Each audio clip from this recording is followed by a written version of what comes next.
politique, elle était restée silencieuse depuis les révélations du canard enchaîné.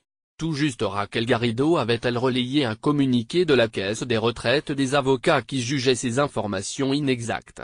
C'est finalement via un canal peu banal que la chroniqueuse insoumise a réagi pour la première fois de vive voix.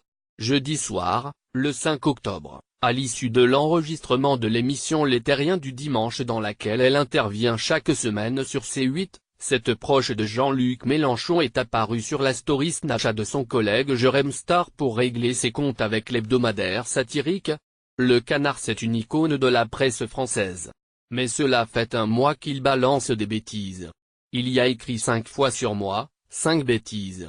S'il n'y a plus le canard, se désole l'oratrice de la France insoumise en s'adressant aux petites vermines, le nom donné par Jérôme Star à ses fans. Le journal a affirmé que Raquel Garrido n'a pas réglé ses cotisations retraite depuis 6 ans, de même que sa cotisation à l'ordre des avocats depuis 1 an. Le canard enchaîné évalue l'ardoise à 36,000 €. La vérité, c'est qu'il y a beaucoup de mensonges. L'intrusion dans ma vie privée n'est pas justifiée. Je ne suis pas une candidate de télé-réalité, a-t-elle dénoncé avant d'évoquer rapidement les deux affaires. La vérité, c'est qu'il y a beaucoup de mensonges, a poursuivi la chroniqueuse, précisant que sa caisse de retraite a répondu au canard qui avait dit beaucoup de bêtises. Ma caisse de retraite a totalement démenti, reprend-elle quelques secondes plus tard. Très précisément, la caisse des retraites a évoqué des informations inexactes sans que l'on sache si la totalité de l'article était faux ou si c'est le montant qu'il était.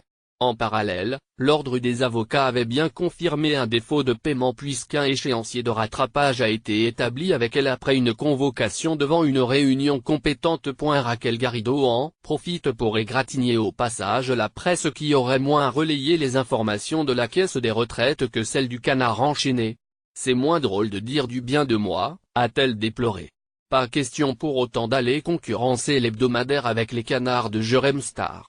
Elle a en effet refusé l'invitation de son collègue de répondre à ses questions dans sa baignoire comme il le fait régulièrement avec des participants à des émissions de télé-réalité. Lire aussi, tous les matins, recevez gratuitement la newsletter du HuffPost. À voir également sur le HuffPost. Envoyer une correction.